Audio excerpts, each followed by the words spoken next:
Hello everyone, welcome to my channel. Please subscribe and keep watching more details. The Curse of Oak Island recap. The team could be just days away from the money pit and untold riches. This week on The Curse of Oak Island, the guys were continuing to drill at borehole RF1, hoping to break through to the money pit. Working on information learned just last week that there's a treasure vault-shaped anomaly buried at 160 feet. That's 13 feet by 13 feet. The same diameter as the money pit found in 1795. The guys aimed the giant oscillating drill in that direction ever since. At the start, the results looked pretty good. The hammer grab brought up a lot of timber, which the guys decided was older than any they'd seen before. A lot of these beams had Roman numerals on them. Terry Mathieson speculated they were a construction guide for the original builders of the money pit. As they approached 160 feet, the hammer grab pulled up a big metal sheet. Rick said, "That's a shield."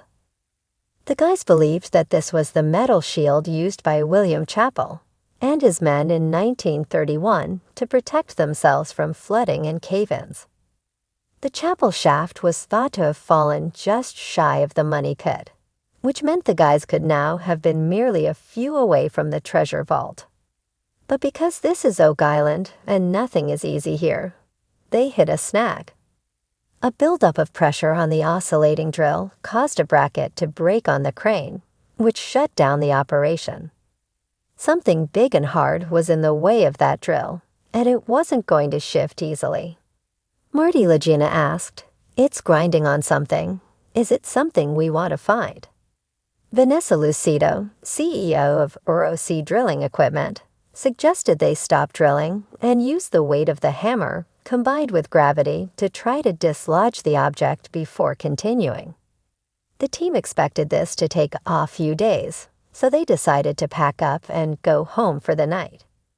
But we all know the guys can't sit around and do nothing for long, right? They turned their attention to Lot 25, which is the area where 18th century Oak Island landowner Samuel Ball had his property. Ball, a former slave from South Carolina, arrived on the island just after the American Revolution as a humble cabbage farmer, but went on to become very wealthy and own a large part of the island. "It's a real rags to riches story," said Oak Island historian Charles Barkhouse. Many speculated Ball's wealth was possibly due to discovering and perhaps hoarding some of the Oak Island treasure. Working on information that an underground tunnel-shaped anomaly was under Lot 25, Jack Buckley was handed a spade and told to start digging. He did not disappoint, as a short time later, he unearthed a tunnel entrance. The whole team gathered to watch a small camera fed through the tunnel.